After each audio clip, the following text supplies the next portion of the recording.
बोलिए यशोदा के लाल की, भगवान श्री कृष्ण की। आप सभी भगत जनों का कथा प्रांगण में स्वागत है। आज हमारा 5वां दिवस है। आज तक हमने काफ़ी बातें जानी हैं।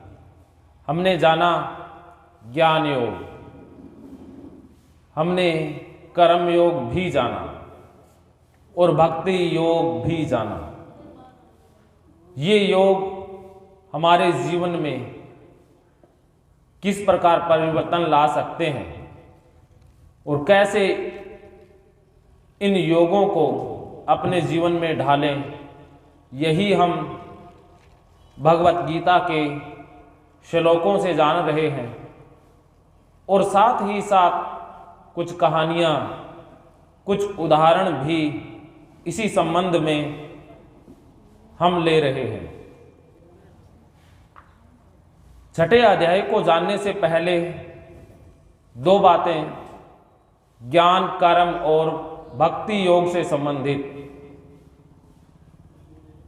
कल हमने समर्पण की बात की थी कि जब हम भगवान के ऊपर, प्रकृति के ऊपर, भगवान किसी व्यक्ति का नाम नहीं है, किसी मूर्ति का नाम नहीं है। भगवान के दो रूप हैं, सगुण और निर्गुण। जो दिखाई देता है वो भी भगवान ही है और जो अदृश्य है, जो दिखाई नहीं देता, वो भी भगवान ही है। तो सगुण निर्गुण कैसे दो रूप हैं ये भी जानेंगे। लेकिन भक्ति सगुण भगवान के लिए होती है।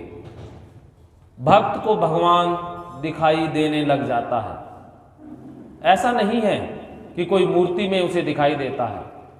भक्त को भगवान जर्रे जर्रे में, कतरे कतरे में, कण कण में भगवान नजर आ जाता है।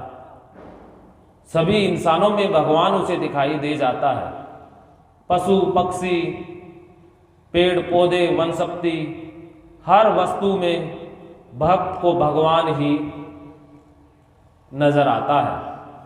जैसे एक कवि ने बहुत अच्छी दो लाइनें कही हैं, दो पंक्तियां कही हैं कि ओ कोई होर ही अखा ने जिन्हां तू दिसदा। वो कवि कहता है कि वो आंखें ही कुछ अलग होंगी जिनको भगवान दिखाई देता है। आंखें हमारे पास भी है, लेकिन हमें भगवान दिखाई नहीं देता है। हमें इंसान अलग अलग रूपों में दिखते हैं, एक नहीं दिखते हैं कि सबके अंदर एक ही परमात्मा है। हमें एक तत्व का एहसास नहीं होता है। हमें बहुत से तत्वों का आभास होता है। तो यही हमारी समस्याओं का और दुखों का कारण भी है। इसी संबंध में एक कहानी, एक राबिया नाम की संत हुई है। काफी प्रसिद्ध संत है, सभी उसकी बहुत इज्जत करते हैं। एक दिन वो अपने घर के प्रांगण में कुछ ढूंढ रही थी। शाम का समय था, अंधेरा होने को था। ढूंढ रही है रेत में राबिया, खोज रही है रेत में राबिया।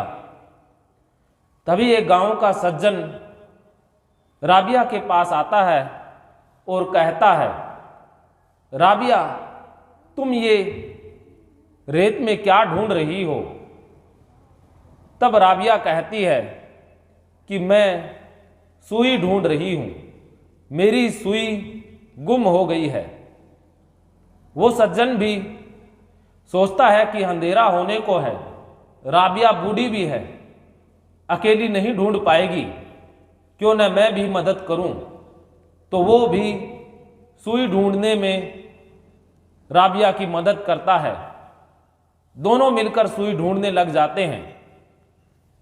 इसी प्रकार और भी बहुत से गांव वाले आ जाते हैं और सभी रेत में सुई ढूंढने लग जाते हैं, अंधेरा और घना हो जाता है, दिखाई देना भी बंद हो जाता है। तभी एक सज्जन कहता है, राबिया, तेरी सुई गुम कहाँ हुई थी, वो जगह हमें बता, हम वहीं ढूंढते हैं ताकि सुई आसानी से मिल पाए। तब राबिया कहती है कि मेरी सुई तो घर के अंदर गुम हुई है। तभी वो माथे पर हाथ रखता है और कहता है, राबिया, जब तेरी सुई घर के अंदर कमरे में गुम हुई है तो तू यहां रेत में क्यों ढूंढ रही है? जहां पर गुम हुई है सुई वहीं पर मिलेगी सुई।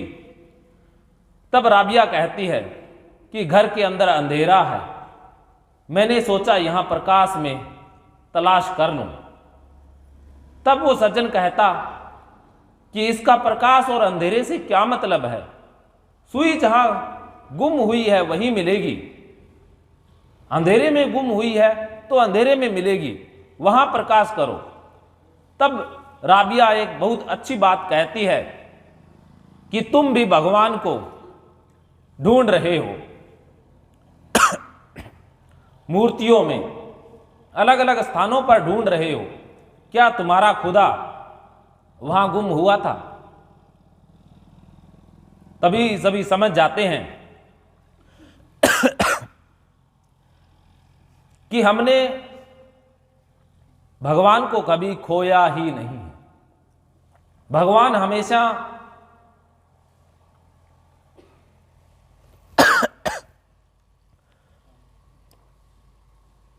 भगवान हमारे अंदर हमेशा से विद्यमान थे, विद्यमान हैं और रहेंगे। लेकिन हमें ये भ्रम हो गया है कि भगवान कहीं बाहर मिल जाएंगे, लेकिन भगवान कहीं बाहर खोए ही नहीं हैं। भगवान भक्त को दिखाई दे जाते हैं, अपने अंदर भी। जब हम भगवान को अपने अंदर ढूंढ लेते हैं,